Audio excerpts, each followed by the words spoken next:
আসসালামু আলাইকুম। শুরু করছি তোমাদের সীমাবদ্ধ আমার অনুভূতি, পর্ব ৫। দেখতে দেখতে মাস তিনেক চলে গেল। এখন নভেম্বর মাস চলছে। শীত তেমন ভালোভাবে না পড়লেও খারাপ পড়ছে না। শহরে এমনিতেও শীতটা কম পড়ে। কনকনে শীত তিথির কোনো কালেই পছন্দ না। এই হালকার মৃদু শীত পড়েছে, বেশ ভালো লাগছে। এর ভেতরে শাকিলও আর তিথির সাথে তেমন কোনো খারাপ ব্যবহার করেনি। হয়তো সুবুদ্ধি হয়েছে, তেমন গ্যাঞ্জাম করতে দেখেনি। বলতে গেলে দেখেইনি সেই দিনের পর থেকে। কিন্তু হ্যাঁ, শুভ্রের সাথে প্রায় তিথির ভেজাল হতো। একদম অসহ্য লাগে মাঝে মাঝে শুভ্রকে। কিন্তু কি করার, ভার্সিটির সিনিয়র বলে কথা, তেমন কিছু বলতেও পারে না, কিন্তু আবার বলার সুযোগও ছাড়ে না। তিথি বলবে, তিথি যদি চুপ হয়ে থাকে, ওহো কাবি নেহি। এর মাঝে চিঠির মালিকও অনেকগুলো চিঠি এসে জমা পড়েছে ওর কাছে। অনুভূতিরাও জন্ম হয়েছে ওর ভিতর, কিন্তু ভীষণ বাজেভাবে। এখন তার চিঠি না পেলে কোনো কিছু ভালো লাগে না, সব কেমন যেন ফাঁকা ফাঁকা লাগে। দাম বন্ধকর অনুভূতি হয় চিঠি না পেলে। অবশ্য হবেই বা না কেন, এমন এমন কথা বলে অনুভূতি জন্ম দিতে বাধ্য হয়েছে। পর মুহূর্তে যেন চিঠিটা পায়, মুহূর্তেই সব ভালো লাগা শুরু হয়ে যায়।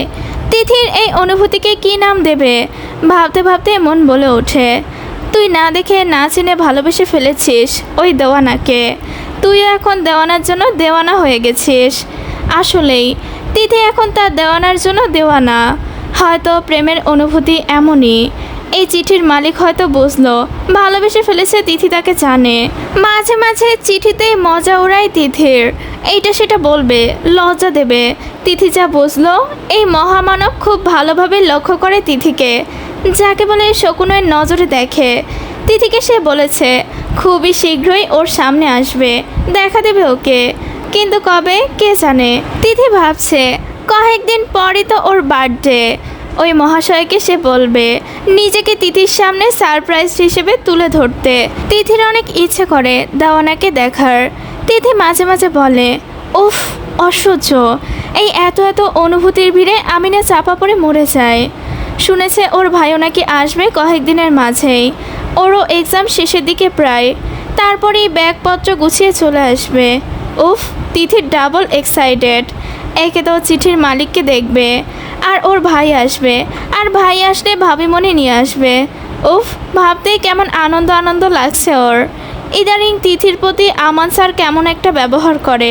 ওনার ব্যবহারে স্পষ্ট বোঝা যায় উনি ঠিক কী ইঙ্গিত দেয়। হ্যাঁ, উনি তিথিকে পছন্দ করেন, কিন্তু ওনাকে তিথি পুরোপুরি অ্যাভয়েড করে। আমানকে তিথি স্যারের নজরেই দেখে, ভালোবাসার মানুষের নজরে দেখতে পারবে না। আর তাছাড়া তিথি তো এখন চিঠির মালিককে ভালোবাসে। ওই স্যারকে স্যারের নজরে দেখা ছাড়া কোনো উপায়ও নেই।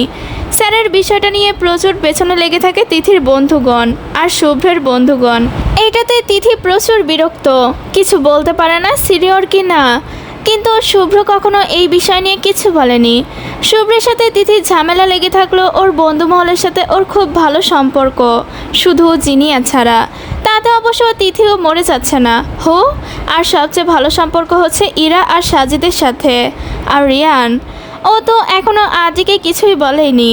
তিথিও কিছু বলেনি, শুধু অপেক্ষা করছে কবে রিয়ান মুখ ফুটে কিছু বলবে। কিন্তু রিয়ান না তিথি নিহাকে এসব বলেছে, আর নাই বা ডিরেক্ট আদ্রিকে বলেছে। এই নিয়ে তিথি প্রচুর বিরক্ত, কিন্তু কিছু বলেনি। দেখা যাক কবে তার বন্ধু নিজ থেকেই কিছু বলে। এদিকে ইরনাদের ইনভেস্টিগেশন খুব ভালো চলেছে। কিছুদিন আগেই খবর পেয়েছে টেরোরিস্টের, কিন্তু দুর্ভাগ্য যে ধরতে পারেনি তার আগেই হাওয়া। কোনোভাবে ইনফরমেশন পেয়ে গেছে ওদের ধরতে যাবে, তার আগেই তারা পালিয়েছে। কিন্তু তাতে থেমে নেই ইরনারাও, খুব সাবধানে কাজ করছে, নানা রকম প্ল্যান করছে। দেখা যাক শেষ পর্যন্ত গিয়ে ধরতে পারে কিনা ওদের। আজ ইরনারা যাবে রিজওয়ান চৌধুরীর বাড়িতে, কারণ রিজওয়ানুর চৌধুরীর জন্মদিন। বুড়োর সবাই যাবে। ইনা না করেছে, কারণ ওর ওখানে যাওয়ার মানেই ওর আসল পরিচয়ে যাওয়া। ফর্মাল লুকে গেলে কেমন একটা লাগবে, তাই না করেছে। কিন্তু রিজওয়ানুর চৌধুরীর অর্ডার, ইনাকে ওখানে থাকতেই হবে। তবে গেস্ট হিসেবে যেতে সমস্যা হলে ডিউটি একজন অফিসার হিসেবে যাক, কিন্তু যেতে তাকে হবেই। তাই অগত্যা ওকে যেতে হচ্ছে। টিমের সবাই বেরিয়ে গেল রিজওয়ানুর চৌধুরীর বাড়ির উদ্দেশ্যে। কিছুক্ষণের মাঝে তারা পৌঁছে গেল, কারণ বুড়ো থেকে খুব একটা দূরে নয়। ও হ্যাঁ, তিথির ফ্যামিলিও গেছে, কারণ তারা বিজনেস পার্টনার, তাই ওখানে গেছে, শুধু তিথি ছাড়া। রিজনটা তো জানাই। এনারা বাড়ির ভেতরে গেলে রাজিয়া চৌধুরী এসে ওদের ভেতরে নিল। মিষ্টি এসে জিজ্ঞেস করে, কেমন আছো তোমরা? আবিদ মুচকি এসে বলে, জি আলহামদুলিল্লাহ, আমরা সবাই ভালো আছি। আপনি কেমন আছেন ম্যাম? রাজিয়া চৌধুরী হালকা হেসে বলে, আমি আলহামদুলিল্লাহ ভালো আছি। তারপর ইন্নাকে উদ্দেশ্য করে বলে, কি ব্যাপার মা, আজকে এইভাবে এসেছো?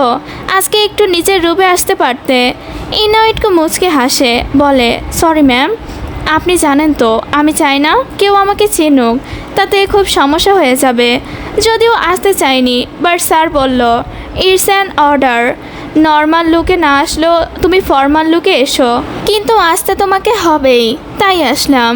ঠিকই করেছে, আমিও কতদিন ধরে বলছি তোমাকে একটু নিয়ে আসতে।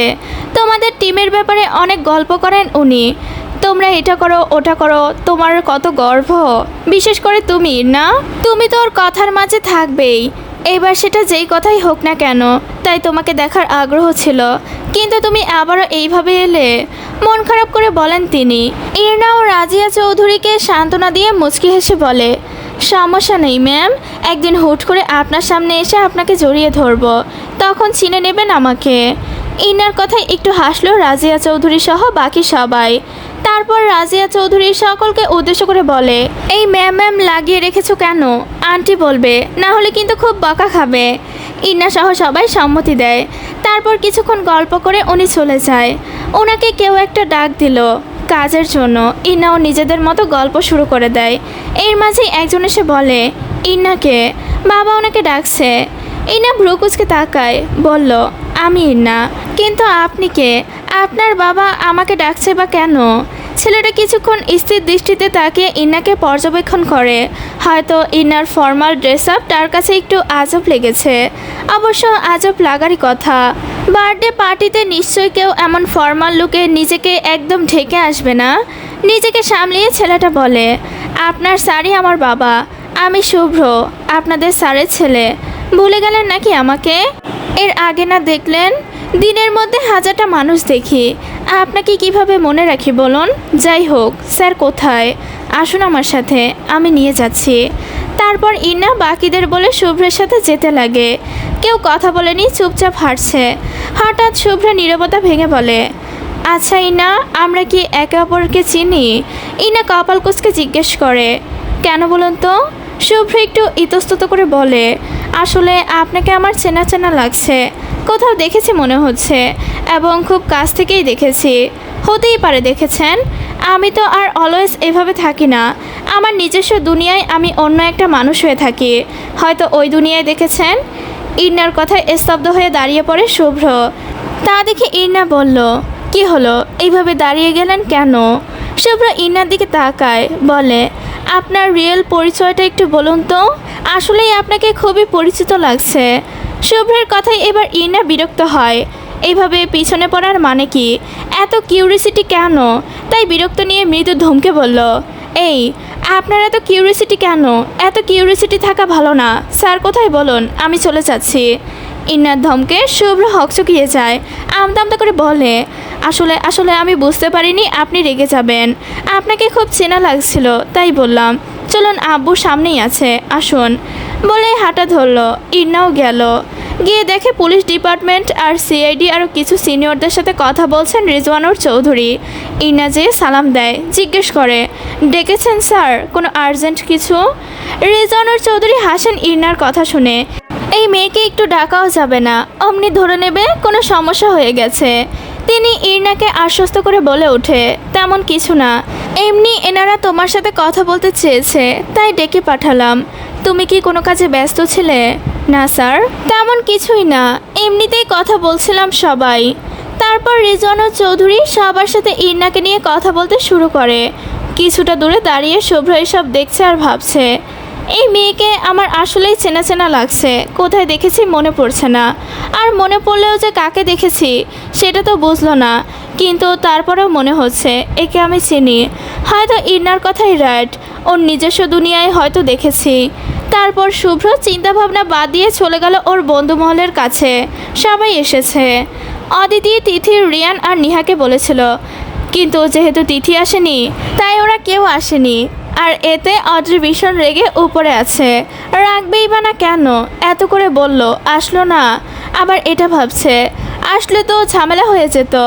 কজ আমি তো এখনো বলিনি শুভ্র ভাইয়াই আমার নিজের ভাইয়া। একদিক থেকে ভালো হলেও অন্য দিক থেকে খারাপ লাগছে। ধুর, ভালো লাগছে না। একবার সুযোগ বুঝে ওদের বলে দেবে আমি শুভ্রের বোন। যখনই রেজওয়ান ও চৌধুরী কেক কাটতে যাবে এমন সময় ইন্নার ফোনে একটা মেসেজ আসে। আর মেসেজ দেখেই ও বাকি সবার থেকে মেসেজটা ফরওয়ার্ড করে দেয়। তারপর বাকি সকলকে চোখের ইশারায় কিছু বুঝিয়ে রিজওয়ান ও চৌধুরীর কাছে যায়।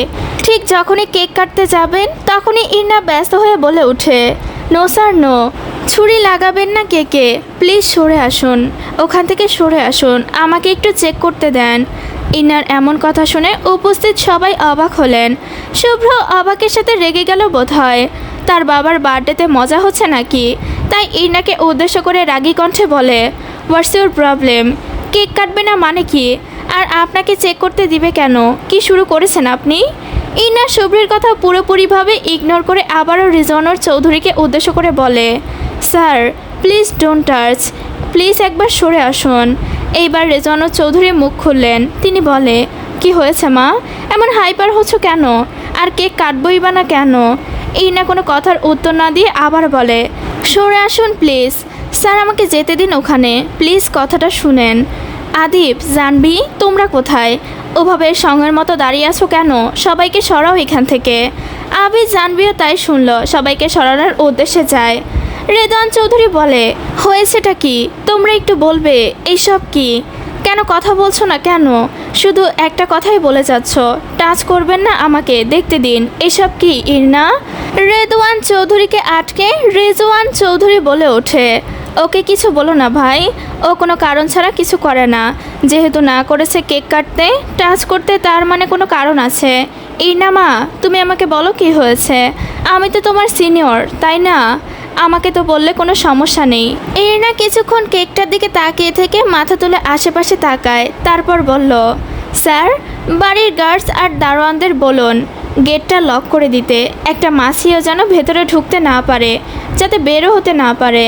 রেজওয়ান চৌধুরী শুনল ইন্নার কথা, সবাইকে বলে দিল যাতে কেউ বের না হতে পারে। ইন্না আশেপাশে চোখ বুলাচ্ছে, মনে হচ্ছে কিছু খুঁজছে, কিন্তু কি?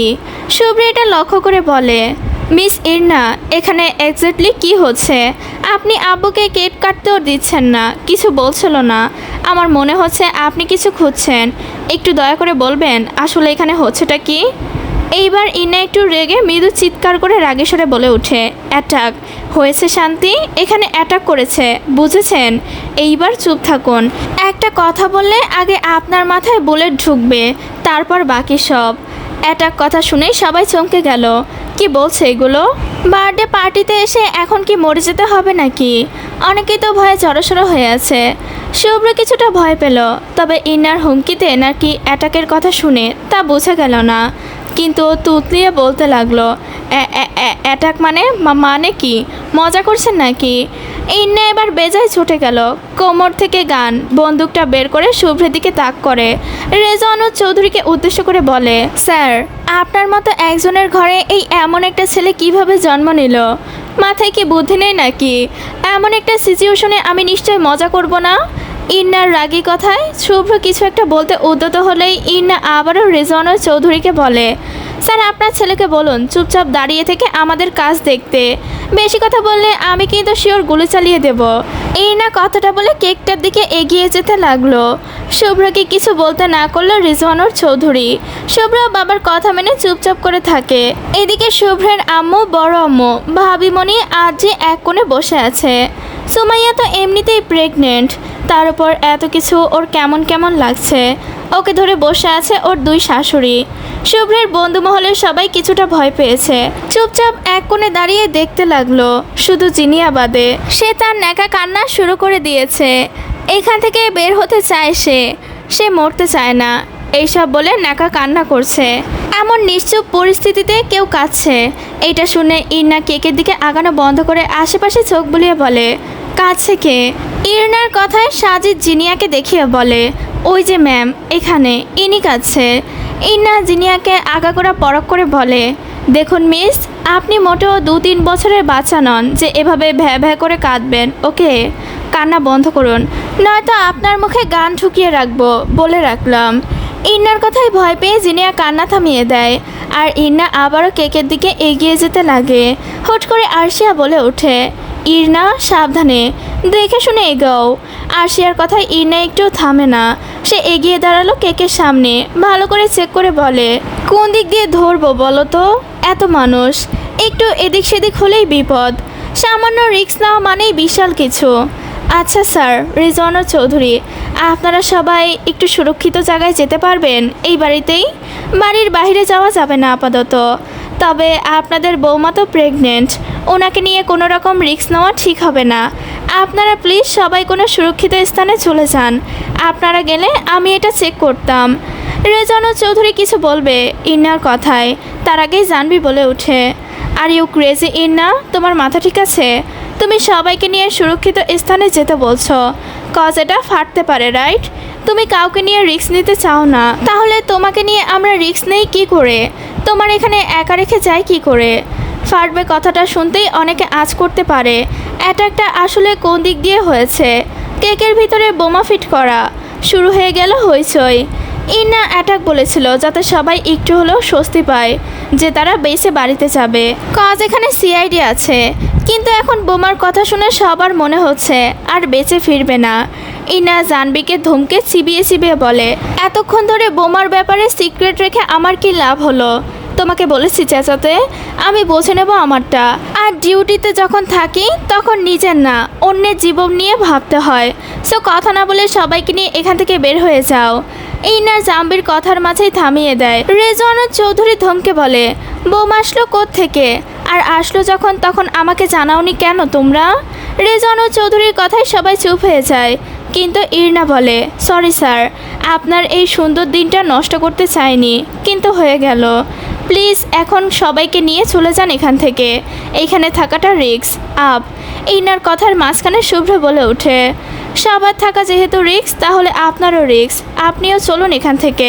বোমা স্কোয়াডকে কল করছি, তারা চলে আসবে। ইরনাকে ওর টিমের সবাই, শুভ্রের বন্ধু মহল, শুভ্রের বাড়ির লোক সবাই বলছে ওখান থেকে সরে আসতে। সবার এক কথা শুনে ইরনা এবার প্রচুর বিরক্ত, তাই সবাইকে ধমকে বলে, চুপ, আমাদের হাতে সময় নেই। কেন বুঝতে চাচ্ছ না তোমরা যে এই কাজটা করেছে সে এখানে আছে, কিন্তু গার্ডসদের কারণে বের হতে পারছেন না, আর না মেইন কালপিটের কোনো ইনফরমেশন দিতে পারছে। তাই এখনও কোনো রকম কিছুই হয়নি। আপনারা প্লিজ এখান থেকে যান, আমাকে কাজটা করতে দিন, দ্যাটস মাই ডিউটি। কিন্তু না, কেউ বুঝতে চাইছে না ইরনার কথা। তাই ইরনা এবার নিজের মাথায় নিজেই গান পয়েন্ট করলো। তারপর সকলকে উদ্দেশ্য করে বলে, আপনারা যদি এক্ষুনি এখান থেকে না যান তাহলে আই প্রমিস আমি ট্রিগারে চাপ দেব। অ্যান্ড যারা আমাকে চেনো তারা নিশ্চয়ই জানো আমি প্রমিস করেছি, যেহেতু তার মানে আমি এটা করবই। সো আমাকে মরতে দেখতে না চাইলে এখান থেকে যেতে থাকো। আর কেউ কোনো কিছু বলতে পারলো না। সবাইকে নিয়ে আস্তে আস্তে সেফ জোনে চলে গেল। যাওয়ার আগে জানবি আসলো ইরনার কাছে, কিন্তু ইরনা কোনো কথা না শুনেই জানবির কানে ফিসফিস করে কিছু একটা বলল। জানবি আর বেশি ঘাটায় না ইরনাকে, কারণ জানে এই মেয়ে ট্রিগার চাপতে 2 সেকেন্ডও সময় লাগাবে না। তাই অসহায় এক চাহনি দিয়ে চলে গেল, যেই চাহনিতে ছিল যা করার করো, কিন্তু তোমার যেন কিছু না হয়। ড্রয়িং রুম থেকে কিছুটা দূরে রুমে এসে বসে সবাই। বসে আছে বললে ভুল হবে। ইরনার টিমের সবাই, শুভ্র, রিজওয়ানা চৌধুরী সবাই পায়চারি করছে। তাদের মাথায় একটাই চিন্তা ঘুরছে, ইরনা কিভাবে সামলাবে, পারবে তো? রাজিয়া শাহানারা চৌধুরী সুমাইয়াকে ধরে বসে আছে। মেয়েটার হাত পা কাঁপছে অনবরত। আদ্রিয়া চুপ হয়ে পাশে দাঁড়িয়ে আছে। এর মধ্যে জানবি ইরনার বলা কথাটা মাথায় আসতেই ও দাঁড়িয়ে পড়ে। তারপর আবিদকে উদ্দেশ্য করে বলে, আবিদ, আমাদের তো এখন একটা কাজ বাকি আছে, আমরা বরং আগে সেটাই করি। আমার বিশ্বাস ইরনা ওটা সামলে নেবে।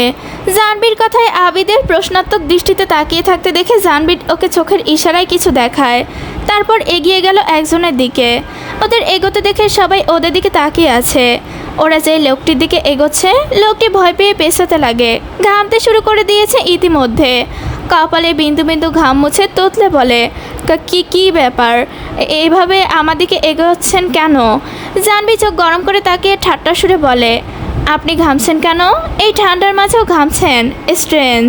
লোকটা ঘাবড়ে গেল, একটু হাসার চেষ্টা করে বলে, কই ঘামছি না তো, আসলে ওই মেয়েটার জন্য টেনশন হচ্ছে, তাই আর কি। ওদের কথার মাঝেই রেজওয়ানুর চৌধুরী বলে, কি ব্যাপার, ওনাকে এসব বলছো কেন তোমরা?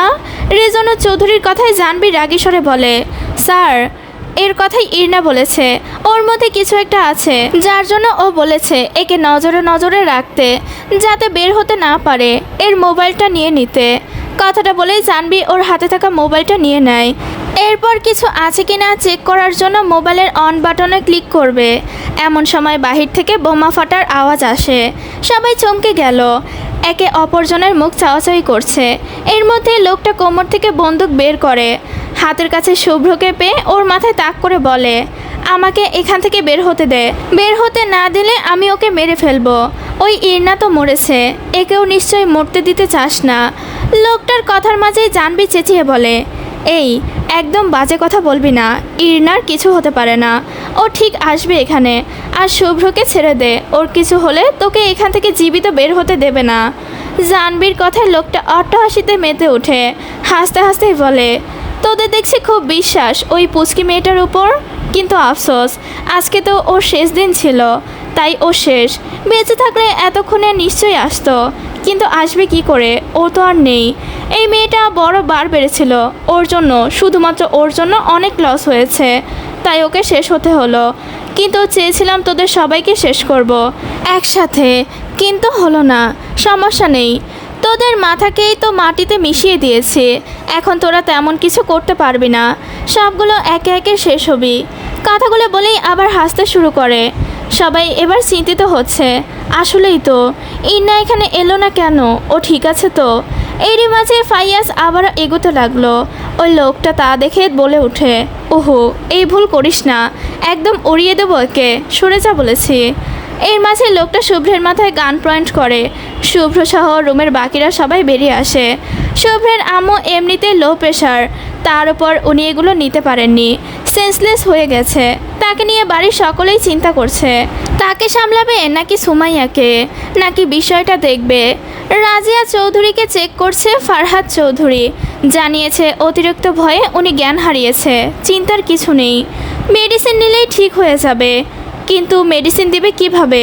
লোকটা শুভ্রের মাথায় গান পয়েন্ট করে সবাইকে ভয় দেখাচ্ছে আর বাইরে বের হচ্ছে। রুম থেকে বের হয়ে দরজা লাগিয়ে পিছনে ঘুরতে যাবে, ঠিক সেই সময় কেউ একজন লোকটার মাথায় গান ধরে বলে, এত সহজে তুই এখান থেকে বের হতে পারবি, ভাবলি কি করে? এই বলে লোকটার হাত থেকে গান কেড়ে নিয়ে শুভ্রকে ছাড়ায়। শুভ্র ছাড়া পেয়ে অস্পষ্ট স্বরে বলে, ইরনা আপনি ঠিক আছেন? শুভ্রের কথায় ইরনা তাকালো শুভ্রের দিকে, আশ্বাস দিয়ে বলে, আমি ঠিক আছি, আপনি ওদের বাইরে বের করুন, একে আমি দেখছি। ইরনার কথায় শুভ্র একটু স্বস্তির নিঃশ্বাস ছাড়ে। তারপর রুমের দরজা খুলতেই সবাই বের হয়ে যায়, আর বের হতেই ইরনাকে দেখে সকলের মুখে হাসি ফুটে ওঠে।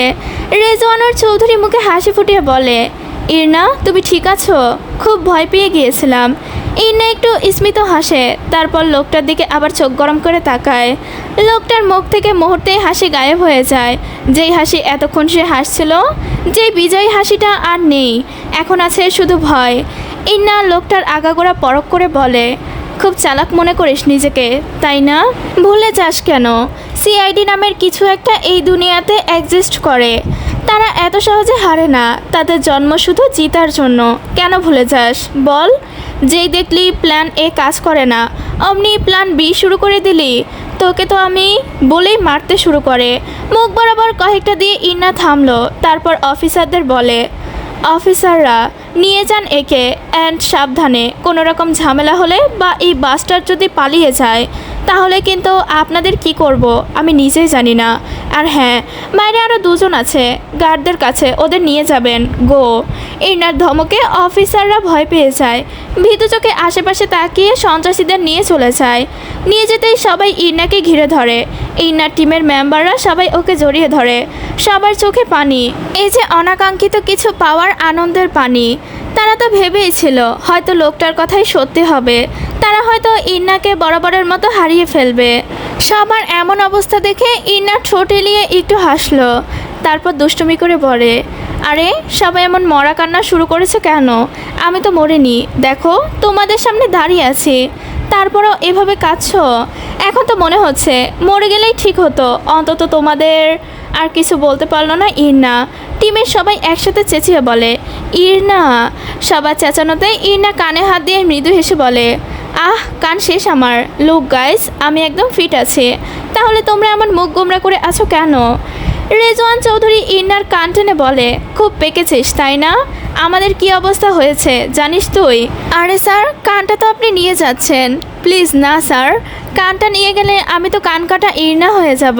তখন কি হবে স্যার? তখন কেউ আমাকে বিয়ে করবে না। ইনোসেন্ট ভঙ্গিতে বলা কথা শুনে সবাই হেসে দিল। রেজওয়ান চৌধুরী হাসি থামিয়ে বলে, সমস্যা নেই, তোমার মতো মিষ্টি আর ইন্টেলিজেন্ট অফিসারকে আমি আমার ছেলের বউ করে আনবো, তাহলে হবে? মোটেও না, আপনার ছেলের মাথায় বিন্দু পরিমাণ বুদ্ধিও নেই। একে বিয়ে করলে আমার জীবন রসাতলে যাবে। ইন্না কথা বলে শুভ্রের দিকে তাকালো, দেখলো শুভ্র তার দিকে গরম চোখে তাকিয়ে আছে, ভাবটা এমন যেন চোখ দিয়ে ভস্ম করে দেবে। আর এইদিকে সবাই ইরনার কথা শুনে ঠোঁট টিপে হাসছে। এতক্ষণে রাজিয়া চৌধুরীর জ্ঞান ফিরেছে।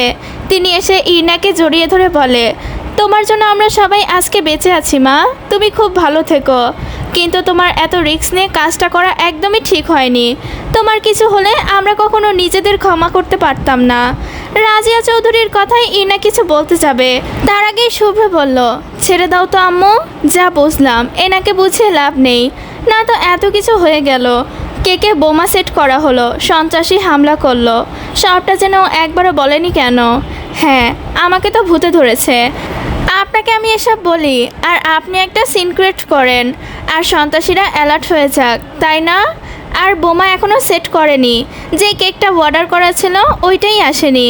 সন্ত্রাসীরা একটা নিউ কেক অর্ডার করেছে, ওটাতেই বোম সেট করে এনেছে। মাথা মোটা কোথাকার। দেখুন, আপনি কিন্তু আমায় ইনসাল্ট করছেন। আমি খামোখা সিন ক্রিয়েট করতে যাব কেন? আর আমি বোমার বিষয়ে জানতাম নাকি? কিছুক্ষণ আগে যখন বোমার কথা শুনেছেন তখন সিন ক্রিয়েট কেন করেছিলেন? ইন্নার কথায় শুভ্র থতমত খেয়ে যায়, সাথে সাথে পাশ থেকে সবাই হেসে দিল।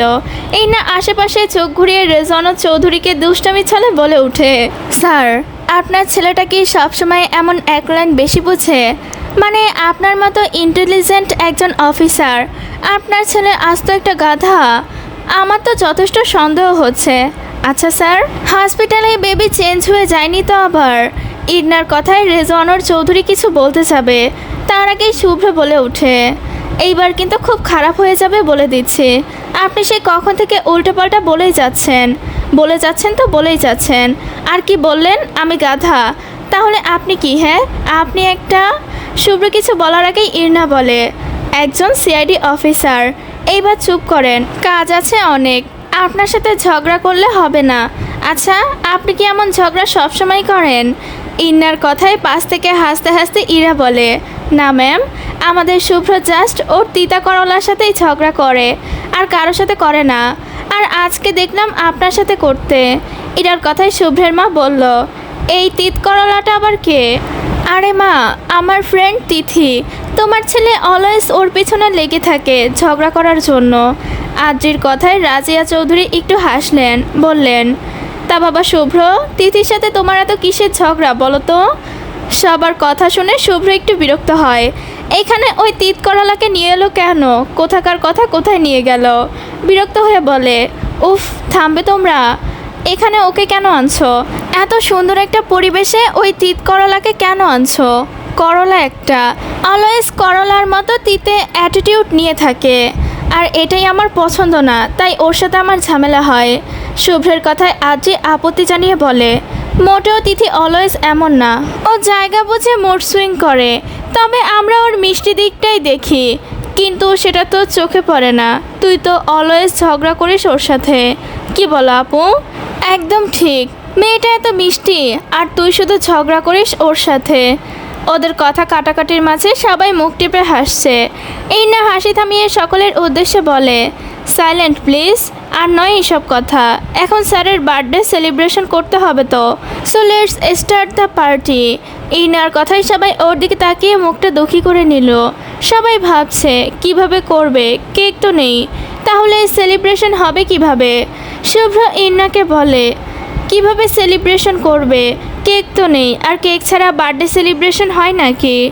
আচ্ছা আপনি একটা কথা বলুন তো, আপনার কি আমাকে বোকা মনে হয়, নাকি আমার মাথায় কোথাও লেখা আছে আমি আপনার মতো গাধা যে কেক ছাড়াই সেলিব্রেশনের কথা বলবো?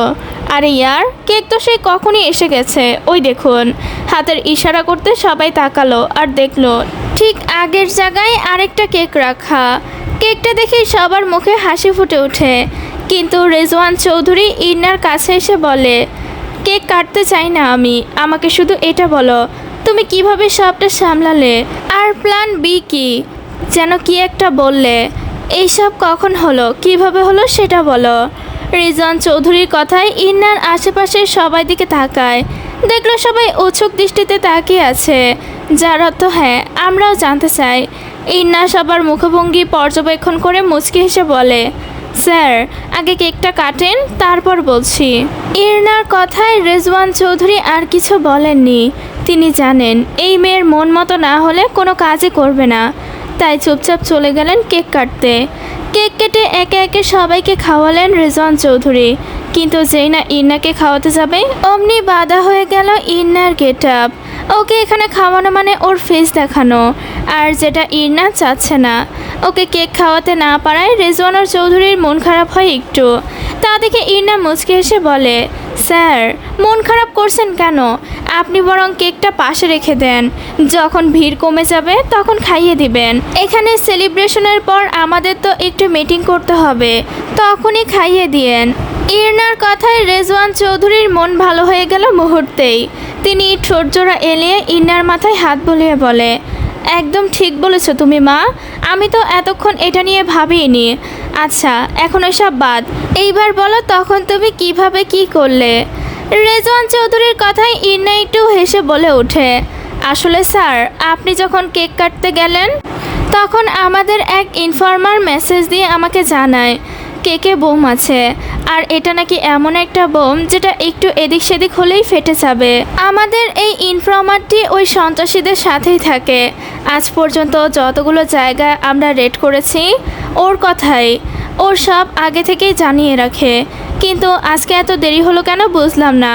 সে যাই হোক, মেসেজটা দেখার সাথে সাথে আমি এটা আমাদের টিম গ্রুপে ফরওয়ার্ড করি, ছোট্ট একটা বার্তা দেই, যাতে লেখা ছিল কোনো রকম সিক্রেট ছাড়া চুপচাপ এসপিকে জানাতে। কিন্তু আপনার কাছে মোবাইল না থাকায়, ভিড় থাকায় কোনোভাবেই আপনাকে জানাতে পারছিলাম না, আর আপনিও কেক কাটার জন্য প্রস্তুত হলেন, তাই তখন আমাকে আপনাকে এভাবে আটকাতে হয়। তার জন্য সরি স্যার, আর এছাড়া কিছু করা ছিল না আমার। আপনাদের সবাইকে অন্য রুমে পাঠিয়ে আমি চিন্তায় পড়ে গিয়েছিলাম, কিভাবে কি করব না করব বুঝতে পারছিলাম না। কেকটা টাচ করব কি করব না ভাবতে ভাবতেই ধরে ফেললাম, দেখলাম কিছুই হয়নি, তাই এটা নিয়ে বাইরে গেলাম সুইমিং পুলের কাছে। ওখানে গিয়ে এটা পুলে ফেলে দিলাম, ঠিক কয়েক সেকেন্ডের মধ্যেই এটা ফেটে গেল। কিন্তু বোমাটা অতটাও পাওয়ারফুল ছিল না, আবার কম পাওয়ারফুলও ছিল না, তাই বলেই মনে হলো আমার। মানে এটা ফাটলে জাস্ট কয়েক মিনিট থাকতো এর তাপ, বা আশেপাশের কয়েকজনের ক্ষতি হতো, হয়তো মারাও যেত। এইটা দিয়েই হয়তো আমাদের সাবধান করলো। যখনই আমি পুল থেকে বাড়ির ভেতরে ঢুকতে যাব তখনই দেখি দুজন লোক আপনারা যেই রুমে ছিলেন সেই রুমের দিকেই গান হাতে তাক করে আছে, আর দেখি নিশানা হলেন স্যার আপনি। তাই ওখানে ওদের টাইট দিতে যেয়ে আমার আসতে লেট হয়ে গেল। ইনার কথা শেষ হতেই ফাইয়াজ বলে, ইরনা তার মানে কি ওদের মেন টার্গেট স্যার ছিল? না, ওদের টার্গেট ছিল আমাদের পুরো টিম, কারণ ওরা কোনোভাবে জেনে গেছে এত জায়গার রেড আমরাই করেছি। ওদের প্ল্যান এ অনুযায়ী আমাদের টিমকে শেষ করতে না পারায় প্ল্যান বি এক্সিকিউট করা, আর সেটা হলো আমাকে আর স্যারকে মেরে ফেলা। যখন দেখলো তোমরা সবাই সেফ, শুধু আমি কেকটা নিয়ে বের হয়েছি, তখন ওরা শিওর হয়েছে আমি আর বেঁচে থাকবো না। তাই তারা ভাবলো পুরো টিম শেষ করতে পারেনি তো কি হয়েছে, এই না তো শেষ, তাই এবার না হয় মাথার উপরে ছায়াটাকেই শেষ করে দেই। তাই স্যারকে টার্গেট করে। ইন্নার কথায় সবাই অবাক। রেজওয়ানুর চৌধুরী নিজেকে সামলে বলে, তুমি কিভাবে বুঝলে এত কিছু? মানে তোমাকে তো এখানে কোনো ঘটনা বলা হয়নি। তাহলে এখানে যে ক্রিমিনালটা ছিল ও ঠিক এগুলোই বলেছিল যা তুমি বললে। স্যারের কথায় একটু হাসে ইন্না, বলল, আমি যখন বাইরে ক্রিমিনালদের ধরতে যাচ্ছিলাম তখনই তাদের কথা শুনতে পেয়েছি। কিন্তু হ্যাঁ, এখানে যে ক্রিমিনালটা ছিল ওকে একটা ধন্যবাদ দিতে হবে আমায়। ইন্নার কথায় সবাই হা হয়ে গেল।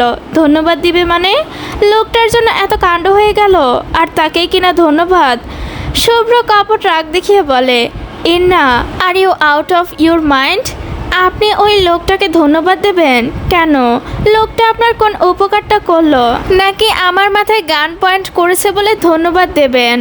কজ এটা তো আপনার ইচ্ছে ছিল। শুভ্রের কথা শেষ হওয়ার সাথে সাথেই আবিদ বলল, হ্যাঁ ইন্না, কি বলছো তুমি? ওকে কেন ধন্যবাদ দেবে? সবার প্রশ্নে ইন্না হতভম্ব হয়ে দাঁড়িয়ে যায়। রেজওয়ানুর চৌধুরী সবাইকে চুপ থাকতে বলে। ইন্নাকে উদ্দেশ্য করে বলে, ইন্না, তুমি এইসব কেন বলছো? ওই লোকটা কি কোনোভাবে তোমাকে সাহায্য করেছে? ইন্না এবার ফোঁস করে একটা নিঃশ্বাস ছেড়ে বলে, ইয়েস স্যার, ওই বাস্টারটা এত কিছুর মধ্যে একটা ভালো কাজ করে গেছে নিজের অজান্তেই। আর শুভ্র ইজ রাইট। শুভ্রের মাথায় গান পয়েন্ট ইন্নার কথা শেষ করার আগে জিনিয়া রাগ দেখিয়ে বলে ওঠে, এই মেয়ে, কি বলছোটা কি তুমি? শুভ্রের মাথায় গান ধরেছে ভালো করেছে মানে কি? তুমি কি বলতে চাইছিলে ও কি মরে যাক? কথাটা কানে আসতেই ইন্না তাকালো জিনিয়ার দিকে। তাকিয়ে দেখলো কিছুক্ষণ আগে ন্যাকা কান্না করা মেয়েটাই। ইন্না বিরক্ত হয়, চরম বিরক্ত যাকে বলে। বিরক্ত নিয়েই জিনিয়াকে উদ্দেশ্য করে বলে, হ্যাঁ একদম ঠিক বলেছেন আপনি। আমি অত কিছু করলাম সবাইকে বাঁচানোর জন্য, নিজের লাইফ পর্যন্ত রিস্ক নিলাম, আর আপনি বলছেন আমি চাইছিলাম ওই লোকটা শুভ্রকে মেরে ফেলুক? Like seriously? অবশ্য আপনার থেকে এর থেকে কী বা আশা করা যায় যে সামান্য বোমের কথা শুনেই ন্যাকা কান্না শুরু করে দেয়, যে কাঁদতে কাঁদতে শুধু একটা কথাই বলছিল, আমাকে এখান থেকে বের হতে দাও, আমি মরতে চাই না।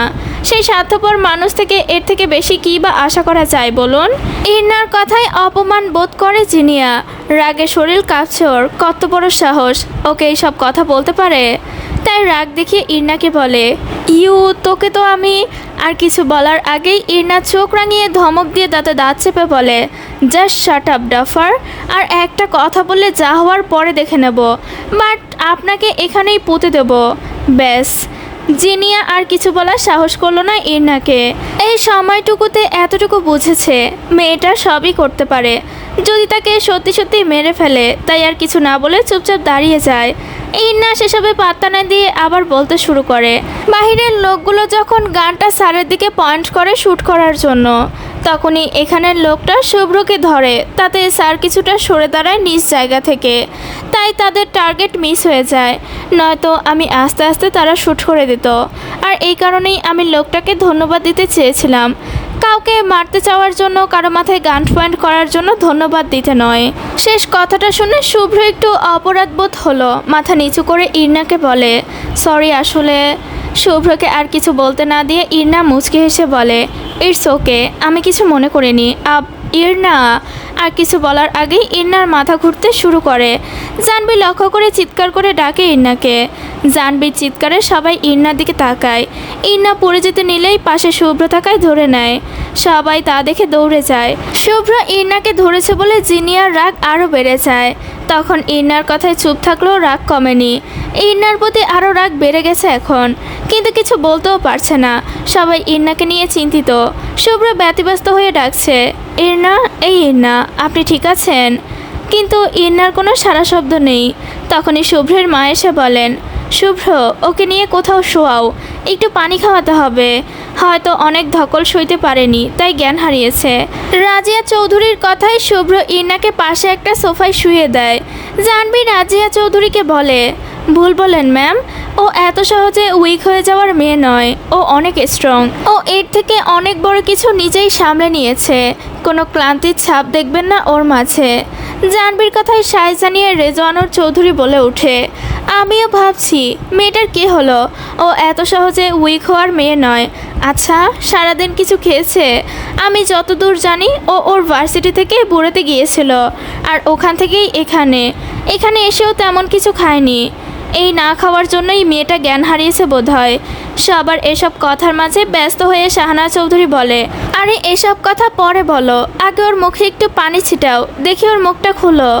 কথাটা বলতেই ইরনার দিকে হাত বাড়াবে, তখনই রিজওয়ান চৌধুরী বারণ করে বলে ওঠে, না না ভাবি, এটা করো না, মেয়েটা তাহলে কষ্ট পাবে। ও সবসময় নিজেকে আড়াল করে রাখতে চায়, আর আমরা ওর ইচ্ছের বিরুদ্ধে এটা করতে পারি না। স্বামীর কথায় রাজিয়া চৌধুরীর পছন্দ হয় না। তিনি বলে ওঠে, তুমি আছো ওর ইচ্ছে নিয়ে, এখন ওর মুখে পানি না দিলে জ্ঞান ফিরবে কি করে ওর? সরে বলছি, ওর মুখটা খুলতে দাও। কথাটা বলেই উনি গেলেন ইরনার কাছে। অনেকেই আগ্রহ নিয়ে বসে আছে ইরনার মুখ দেখার জন্য, এমনকি শাহানারা ও রাজিয়া চৌধুরীও। তাই তারা ইরনার মুখে হাত দিয়ে পিন খুলতে গেলেই নীলিমা বলে ওঠে, ক্ষমা করবেন ম্যাম আপনারা, বাট আমরা আমাদের লিডারের সাথে অন্যায় হতে দিতে পারবো না। আপনি ওকে একটা রুমে দেন, সেখানে কিছু খাবার পানি দেন, আমরা ওকে দেখে নেব। আর একটু ডক্টর ডাকার ব্যবস্থা করুন প্লিজ। খুব বিনয়ের সাথে বলল কথাগুলো নীলিমা। তার কথার বিপরীতে রাজিয়া চৌধুরী কিছু বলবেন, তার আগেই রেদওয়ান চৌধুরী বলে, রাজিয়া শাহানারা, কোনো কথা নয়, মেয়েটা এর আগেও আমাদের বাড়িতে এসেছে, কখনো দেখেছো ওকে মুখ খুলে দেখাতে? ও কিছু খায় না পর্যন্ত ওর মুখ খুলতে হবে বলে, আর তোমরা জোর করছো। শুভ্র, ইরনাকে একটা রুমে দাও, আর ফাহাদ তুমি একটু ওকে চেক করে দেখো তো। বাবার কথায় ফাহাদ চেক করলো ইরনাকে, বলে, ছোট আব্বু ঠিকই ধরেছ, ও না খাওয়াতেই জ্ঞান হারিয়েছে। চিন্তা করো না, আমি একটা ইনজেকশন পুশ করে দিচ্ছি, তাহলেই ঠিক হয়ে যাবে। ওকে একটা রুমে দাও, আমি ইনজেকশন নিয়ে আসছি। ফাহাদের কথায় সবাই একটু স্বস্তির নিঃশ্বাস ছাড়লো। শুভ্র ইরনাকে নিয়ে আদ্রের রুমে শোয়ালো। তারপর ইরনার টিমের মেয়েরা সবাই ওই রুমে গেল। ফাহাদ এসে একটা ইনজেকশন দিয়ে চলে গেল, আর আরশিয়া ইরনার হিজাব মাস্ক খুলতে শুরু করে। এর মধ্যেই কেউ একজন দরজায় টোকা দেয়। নীলিমা দরজা খুলে দেখে রাজিয়া চৌধুরী কিছু খাবার নিয়ে এসেছে। নীলিমা দরজা দাঁড়িয়ে একটু ফাঁক করে মিষ্টি হেসে বলে, ম্যাম আমার কাছে দিন। রাজিয়া চৌধুরীও একটু হাসেন, বলে, ইরনাকে বলবে এই পুরো প্লেট যেন শেষ করে, না হলে আজকে ও এখান থেকে কোথাও যেতে পারবে না। নীলিমাও মুচকি হেসে প্লেটটা নিয়ে দরজা বন্ধ করে দেয়, খাবার নিয়ে ভেতরে আসে। এসে দেখে আরশিয়া ইরনার হিজাব খুলেছে, কিন্তু জ্ঞান আসেনি এখনো, তাই হালকা একটু পানি ছিটালো।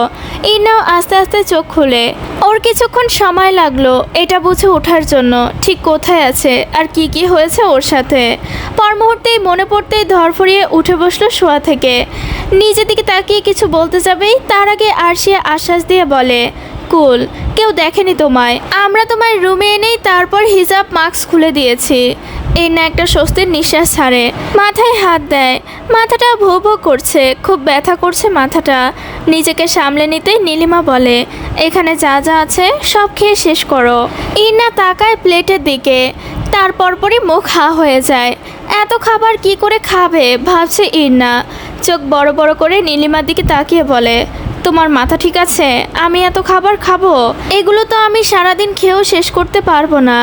ইরনার কথায় আরশিয়া বলে, কিন্তু কিছু করার নেই, তোমাকে এই খাবার শেষ করতেই হবে, এটা স্যারের ওয়াইফের আদেশ, না হলে উনি আজ তোমাকে রেখে দেবেন বলেছে, যেতে দেবে না। আরশিয়ার কথায় ইরনার মুখটা অসহায় করে তাকায়, আর তা দেখে নীলিমা আরশিয়া দুজনেই ফিক করে হেসে দিল। তারা জানে ইরনা এত খাবার খেতে পারবে না, তাই হাসি থামিয়ে নীলিমা বলে, আচ্ছা সমস্যা নেই, আমরা সবাই মিলে এটা খেয়ে নেই, আমার মনে হয় আমাদের তিনজনের হয়ে যাবে, কি বলো?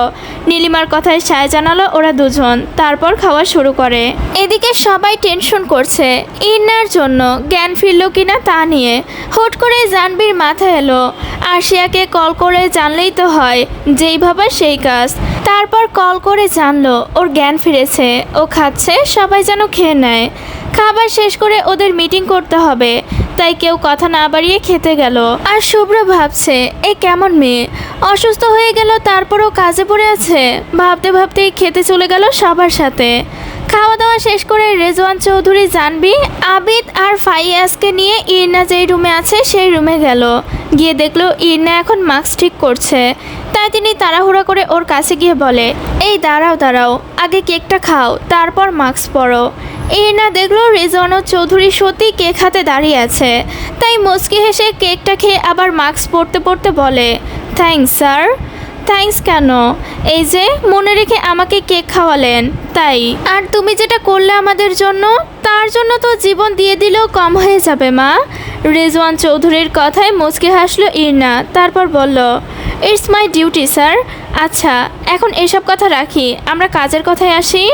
ইরনার কথায় রেজওয়ান চৌধুরীর কিছু মনে পড়ে, বলে, আচ্ছা ইরনা, তখন তুমি বললে আমাদের একজন ইনফর্মার সন্ত্রাসীদের সাথে থাকে, ইনফরমেশনগুলো দেয়, তাহলে আমরা কেন মেন কালপ্রিটকে ধরছি না?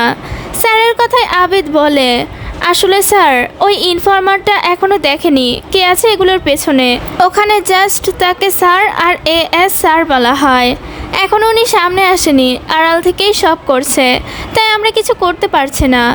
আচ্ছা তাহলে আমাদের নেক্সটে কি করতে হবে সেটাই ভাবার বিষয়, কারণ যত তাড়াতাড়ি সম্ভব একে ধরতে হবে। অনেক দিন হয়ে গেল আমরা কোনো হদিস পাচ্ছি না। স্যারের কথায় আরশিয়া বলে, আমি শুরুতেই বলেছিলাম এইবারের কেসটা আমাদের হ্যান্ডেল করা টাফ হবে, বাট এতটা ভাবিনি। এই লোক খুব ভালো খেলোয়াড় বলে মনে হচ্ছে। আরশিয়ার কথায় ফাইয়াজ বলে, আমারও তাই মনে হচ্ছে। আচ্ছা ইরনা, একে ধরবো কিভাবে? ইরনা কিছু একটা ভাবছিল, আরশিয়ার কথায় ধ্যান ভেঙে বলে ওঠে, আমার কেন যেন মনে হচ্ছে খুব বেশি একটা সময় লাগবে না এদের ধরতে। শুনলাম মন্ত্রী সাহেব নাকি আসছেন মাসখানেকের মধ্যে, তখনই আমরা আমাদের আসল খেলা শুরু করব। এখন জাস্ট একটু আমাদের ইনফর্মারদের থেকে খবর নিতে হবে কখন কি করছে ওই বাস্টার্ডগুলো। ইরনার কথায় সবাই সহমত দেয়। এইভাবেই কিছুক্ষণ কথা বলে নেক্সটে কি করবে সেসব ঠিক করে ইরনারা সবাই চলে যায়। অবশ্য যাওয়ার সময় রাজিয়া আর শাহানারা চৌধুরী অনেকবার বলেছিল আজকে থাকার জন্য, কিন্তু ওরা থাকেনি, কাজ আছে বলে চলে গেছে। সে কখন থেকে বারান্দায় দাঁড়িয়ে আছে তিথি, ভালো লাগছে না। আজকে চিঠি পায়নি সে, কেন জানি মনে হচ্ছে দেওয়ানা ঠিক নেই। আসলেই কি ঠিক নেই, নাকি ওর মনের ভুল? হয়তো চিঠি না পেয়ে মন মস্তিষ্ক ঠিক নেই, তাই এমন লাগছে। এমনই হয়, চিঠি না পেলেই কেমন দম বন্ধ করা একটা ফিলিংস হয়। আহনাফ আর অহনা খান কিছুক্ষণ আগেই চৌধুরী বাড়ির বার্থডে পার্টি থেকে আসলেন। এসেই তিথিকে খাওয়ার জন্য ডাকেন, কিন্তু খিদে নেই বলে রুম থেকে আর বের হয়নি। মাথায় শুধু একটাই চিন্তা, চিঠি দিল না কেন, ভুলে গেল নাকি? উফ কি একটা অবস্থা, কিছু ভালো লাগছে না। তিথি ভাবছে, আচ্ছা আমি না বলেছিলাম প্রেমে পড়ব না, তাহলে পড়লাম কেন? আর এত বাজেভাবেই বা কেন পড়তে হলো? উফ আর ভাবতে পারছে না, মাথা ফেটে যাচ্ছে। তাই একটা স্লিপিং পিল খেয়ে শুয়ে পড়ে। কিছুক্ষণের মাঝেই ঘুম এসে ধরা দিল তিথির চোখে। তিথিও হারিয়ে গেল ঘুমের রাজ্যে। শুভ্র খুব মন দিয়ে আকাশের দিকে তাকিয়ে কিছু একটা ভাবছে। কিছুক্ষণ আগে সব গেস্টরা খাওয়া দাওয়া করে চলে গেছেন। শুভ্র খেয়ে উপরে এসেছে। আজকে এত কাহিনীতে সে ক্লান্ত, কিন্তু রুমে এসে ফ্রেশ হয়ে বিছানায় গায়ে এলিয়ে দিতেই ইরনার কথা মনে পড়ল। শুভ্র উঠে বেলকুনিতে যায়। ইরনাকে শুভ্রের খুব চেনা চেনা লাগে, মনে হচ্ছে কোথাও দেখেছে, কিন্তু পর মুহূর্তেই নিজে নিজে বলে ওঠে, উফ এই ইরনার বিষয়টা কেন মাথা থেকে বের হচ্ছে না। দেখেছি শেষ, আর ভাববো না এসব নিয়ে বলে রুমে গিয়ে শুয়ে পড়ল। তারপর আজকের কথা ভাবতে ভাবতে কখন যে ঘুমিয়ে পড়ল বুঝতেই পারেনি।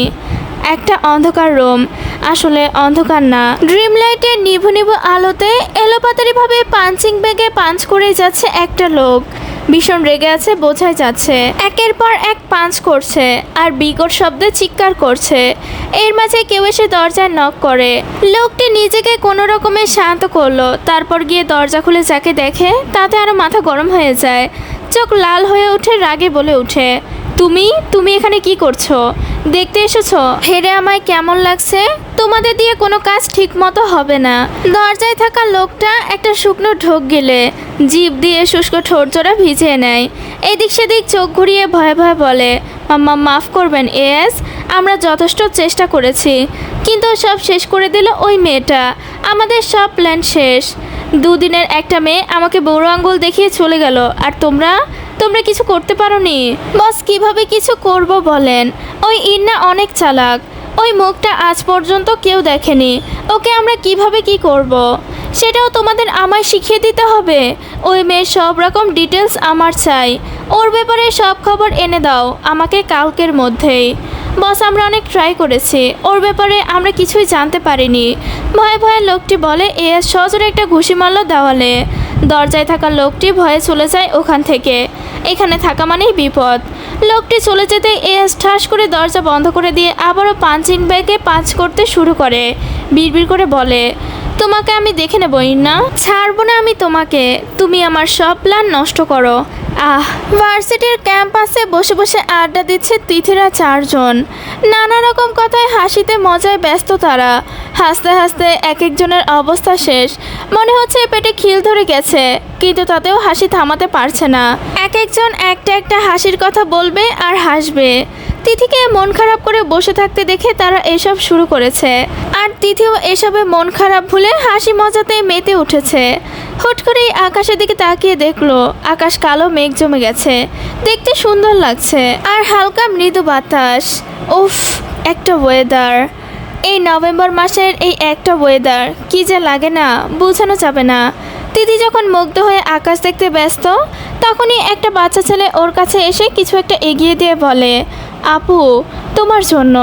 তিথি ভ্রুজোড়া কুচকে তাকায় হাতের দিকে, আর তাকাতেই ওর ভ্রু আপনা আপনি ঠিক হয়ে যায়। মুখে ফুটে উঠলো এক চিলতে প্রাণবন্ত হাসি। খুশিতে চোখ মুখ চিকচিক করে ওঠে। চিঠি নিয়ে এসেছে ছেলেটা।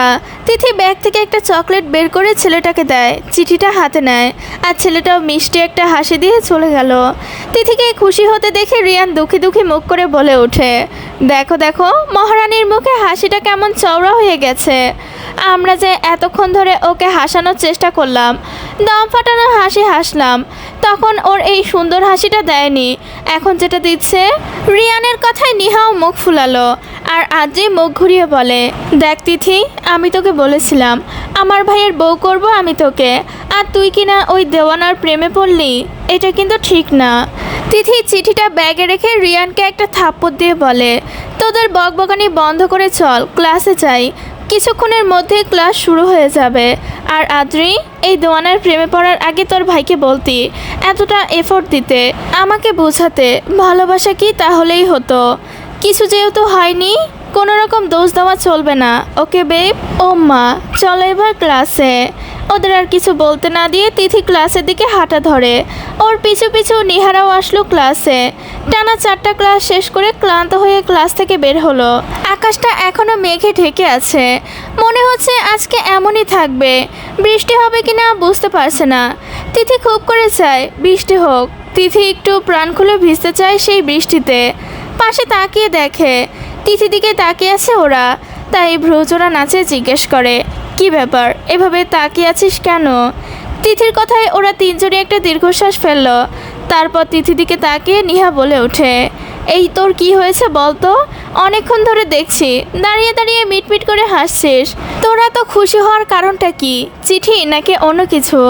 আর এখানে এভাবে দাঁড়িয়ে কতক্ষণ থাকবি? ক্যান্টিনে যাবি না? খিদে লেগেছে তো? নিহার কথায় তিথিও মুচকি হেসে বলে, চিঠি তো অবশ্যই আছে, কিন্তু ওর সাথে আজকের ওয়েদার দেখ, আকাশটা কি সুন্দর। আমি খুব করে চাই আজকে বৃষ্টি আসুক, আমিও একটু ভিজবো। তিথির কথায় নিহা রিয়ান একসাথে বলে ওঠে, না। তিথি আর আদ্রি চমকে ওঠে ওদের এভাবে চেঁচানোতে। একে অপরের দিকে একবার তাকিয়ে আবার নিহা ও রিয়ানের দিকে জিজ্ঞাসা দৃষ্টিতে তাকালো। ওদের তাকানো দেখে নিহা শাসানোর স্বরে বলতে শুরু করে, তুই একদম বৃষ্টিতে ভিজার কথা মাথাও আনবি না। একে তো ঠান্ডার মৌসুম, তার উপর বৃষ্টিতে ভিজলে জ্বর আর ঠান্ডা লেগে যাবে তোর। তখন কি হবে? সামনেই তোর জন্মদিন। আমি অন্তত এটা চাই না তোর জন্মদিনে তুই জ্বর নিয়ে শুয়ে থাক। তাই এসব চিন্তা মাথা থেকে ঝেড়ে ফেলে দে। আই ক্যান্টিনে চল। তিথিকে কিছু বলার সুযোগ না দিয়ে টানতে টানতে নিয়ে গেল। আজব তো, ও তো জাস্ট মুখ দিয়ে বের করেছিল ভিজবো। ভিজে নিত, তাহলে এত রাগ দেখানোর কি আছে? সব হয়েছে ওর ভাইয়ের জন্য। তিথি সারাদিনের কাজকর্ম ঠিক করে দেবে। এইটা করা যাবে না, ওটা করা যাবে না, সব এই দুই বর্ডের হাড্ডিকে শিখিয়ে রাখে। আর এরাও কি সুন্দর মেনে যায়, যেন তিথি না হৃদি ওদের বন্ধু। সব কথা অক্ষরে অক্ষরে পালন করে। সে কোন বছর তিথি একবার বৃষ্টিতে ভিজেছিল বলে জ্বর এসেছে, আর সেটা নিয়ে এখনও পড়ে আছে। আরে ভাই, তখন এসেছে মানে এখন কি করে আসে? তিথির এসব ভাবনার মাঝে ক্যান্টিনে আসলো।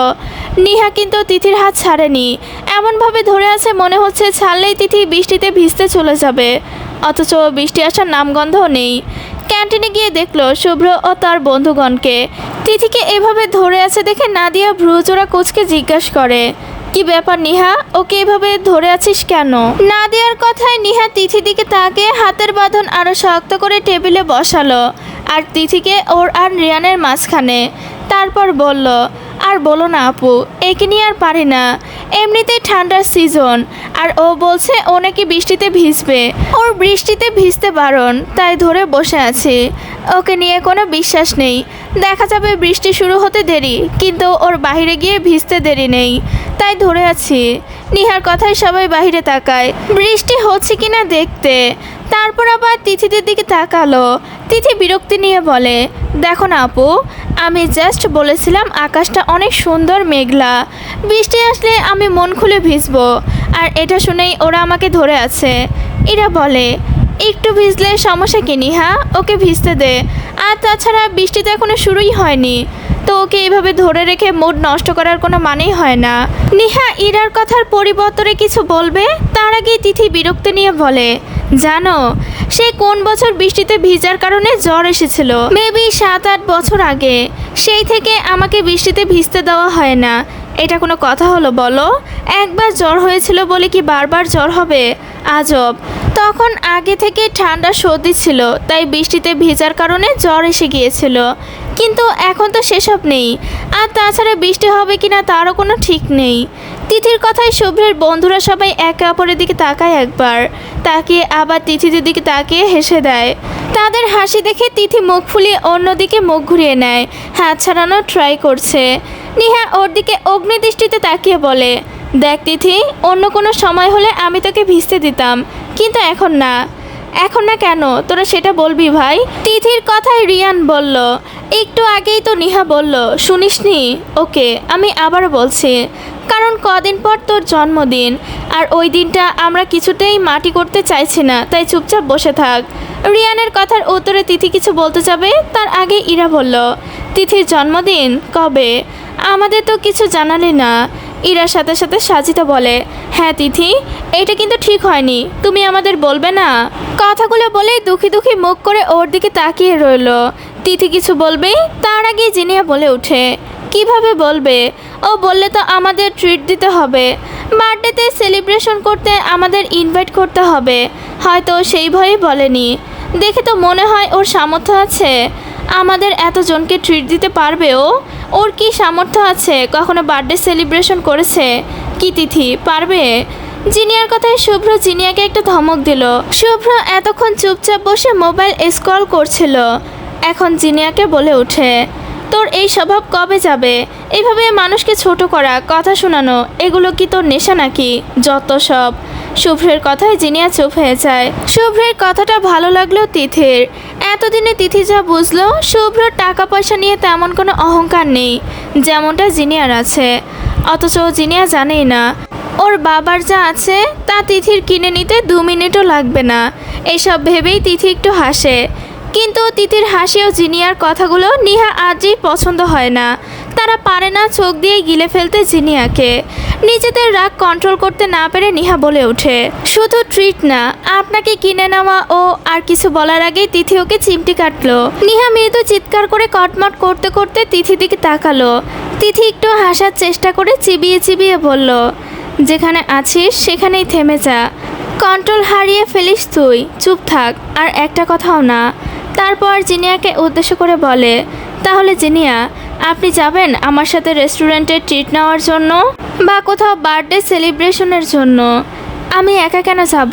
পারলে সবাইকে নিয়ে যাও। আমি একা আর কতটুকু ট্রিট নিতে পারবো? তুমি অনায়াসে আমাকে ট্রিট দিতে পারবে, সামর্থ্য থাকলে সবাইকে নিয়ে নাও। রাইট, আপনি একদম ঠিক বলেছেন। আপনাকে একা নিয়ে কী বা হবে? তার চেয়ে বরং সবাই যাক। তাহলে তোমরা সবাই যাবে আমার সাথে? ডোন্ট ওয়ারি, তোমরা যে রেস্টুরেন্ট ঠিক করবে সেখানেই ট্রিট দেবো তোমাদের, জাস্ট একবার বলো। সবাইকে উদ্দেশ্য করে বলার পর সবাই তিথির দিকে তাকিয়ে আছে, হয়তো ভাবছে ওর মাথা খারাপ হয়ে গেছে। যেই তিথি এমন সাদামাটা চলাফেরা করে, তার কি এত সাধ্য আছে সবাইকে ট্রিট দেওয়ার? আর যিনি এত চাচ্ছে তিথিকে অপদস্থ করার জন্য, তিথিকে কোনোভাবেই অপদস্থ করার সুযোগ দেওয়া যাবে না। এইসব ভেবেই ইরা বলে, না রে তিথি, আমরা তো আর জিনিয়া না যে সব জায়গায় নিজেরটা বুঝবো, অন্যকে ছোট করতে চাইবো। আর তাছাড়া আমরা তো তোর বার্থডে কবে জানতে চেয়েছি, কারণ আমরা ছোট্ট করে একটা সেলিব্রেশন করব, তাই আমাদের এত ট্রিট পিট নেওয়ার ইচ্ছে নেই। ইরার কথায় সবাই সায় জানায়। তিথি সকলকে মুগ্ধ চোখে দেখছে, মানুষ এতটাও ভালো হতে পারে। হয়তো তিথির এই সাদামাটার রূপটা নিয়ে সার্থক হলো, এমন কয়েকজন বন্ধু বানাবে বলেই তো ওর এই রূপ। তিথি মুচকি হেসে বলে, আমি বার্থডে সেলিব্রেশন তেমন করি না আপু, তাই তোমরা এইসব কিছু না করলেই ভালো। আর আমার বার্থডে জাস্ট রাত 12টায় উইশ করে কেক কাটি, পরদিন আমি একটু আলাদাভাবে কাটাই অন্য দিনের চেয়ে। এইটাই আমার বার্থডে প্ল্যান। তিথির কথায় সাফন বলে, কিভাবে কাটাও? আর বার্থডে সেলিব্রেশন করো না কেন? একটা কারণবশত আমি সেলিব্রেশন করি না। আর কিভাবে কাটাই? আসলে ভাইয়া, আমি আমার জন্মদিনের জন্য একজনের কাছে একটা জিনিস চাইবো, যদি সে দিয়ে দেয় তাহলে সেদিনই বলবো সব। তিথির কথায় নাদিয়া বলে, ওকে, যা তোর কথাই রইলো, ওদিনই জানাবি। এখন বল বার্থডে কবে? 8ই নভেম্বর। তিথি তারিখটা বলেই বাইরে তাকিয়ে দেখে গুড়ি গুড়ি বৃষ্টি পড়ছে, আর এতক্ষণের কথায় হাতের বাঁধনটাও হালকা হয়ে গেছে। তিথি উঠে দাঁড়ায়। তিথিকে উঠতে দেখে নিহা আরও ওর হাতটা চেপে ধরে। এইবার তিথি অসহায় মুখ করে অনুনয়ের সুরে বলে, প্লিজ নেহা, যেতে দে, I promise, just 10 minute please. দেখ তেমন জোরে বৃষ্টি হচ্ছে না, গড়ি গড়ি করে ফোঁটা পড়ছে। 10 মিনিট কেন, 1 ঘন্টা ভিজলেও আমার শরীর ভিজবে না। কিন্তু না, তিথির কোনো কথাই বুঝতে পারল না, আরও শক্ত করে ধরে ধমকে বলে, একদম বাড়াবাড়ি করবি না তিথি, আমি তোকে কোনোভাবেই যেতে দেব না। নিহা, আমাকে কি বাচ্চা মনে হয় তোর? এমন কেন করিস? দেখ কিছু হবে না। আর তাছাড়া তোরা তো জানিস এই 7-8 বছর বৃষ্টিতে ভিজে না, কিন্তু সত্যি হলো কতবার ভিজেছি তারও কোনো হিসাব নেই। ধারণার বাইরে তোদের। তখন জ্বর এসেছে, হয়তো মাঝে মাঝে এসেছে, সব সময় না তো। কথাটা বলেই জিভ কাটলো তিথি। এটাও কি বলে ফেললো? এখন যদি ওর আম্মু আব্বু আর ভাইকে বলে তখন কি হবে? ভয়ে ভয়ে পাশে তাকিয়ে দেখে নিহা রিয়ান চোখ বড় বড় করে তাকিয়ে আছে। নিজেকে সামলে নিহা বলে, তার মানে তুই এসব করে বেড়াতিস? আমি আজকেই আর কিছু বলার আগে তিথি ওর মুখ চেপে ধরে, কারণ তিথি জানে ও এখন কি বলবে। তিথি নিহাকে চোখ রাঙিয়ে বলে, মাথা আর মুখে যেটা আসে ওইটা ওখানেই মাটি দিয়ে দে, না তো খুব খারাপ হয়ে যাবে। তারপর আশেপাশে তাকায়, সবার এক্সপ্রেশন দেখে বুঝলো ওদের কথায় এরা আগাগোড়া কিছুই বোঝেনি। ইভেন শুভ্র ব্রজোরা কোচকে তাকিয়ে আছে। তিথি সবার দিকে তাকিয়ে মেকি হেসে বলে, সবাই এভাবে কেন তাকিয়ে আছো? আচ্ছা বাদ দাও এসব, আমি বৃষ্টিতে ভিজবো না। নিহা হাত ছাড়, প্রমিস করলাম। এখন খিদে পেয়েছে, আমি ফুচকা খাবো, চল বলে নিহাকে টানতে শুরু করে। কিন্তু নিহা না উঠে তিথিকে উল্টো বসিয়ে দেয়। বাইরে ইশারা করে বলে, বাইরে এখন আর গুড়ি গুড়ি বৃষ্টি পড়ছে না, একটু জোরেই বৃষ্টি হচ্ছে। এখন বের হলেই ভিজে যাব পুরো, তাই আজকে ফুচকা বাদে অন্য কিছু খা। তিথি বাইরে তাকিয়ে আসলেই দেখে একটু জোরেই বৃষ্টি পড়ছে, তাই কিছু না বলে বসে পড়ল। এরপর নিহা সিঙ্গারা অর্ডার দিল, সাথে কোক। সবাই খেতে খেতে কিছুক্ষণ আড্ডা দিল। তারপর বৃষ্টি কমেছে দেখে সবাই বেরিয়ে গেল ভার্সিটি থেকে। কিন্তু আজকে আসার সময় তিথি একটা জিনিস খেয়াল করলো, শুভ্র ওর দিকে তাকিয়ে কেমন করে যেন হাসলো। এই হাসিতে কিছু একটা ছিল যা হয়তো তিথি বুঝলো, নয়তো না। তিথি কিছু না বলে চলে আসলো ওখান থেকে। ওর সাথে কথা বাড়ানো মানেই ঝগড়া, কিন্তু আপাতত তিথি কোনো ঝগড়া করতে চাচ্ছে না। আজকের পর্ব এই পর্যন্তই।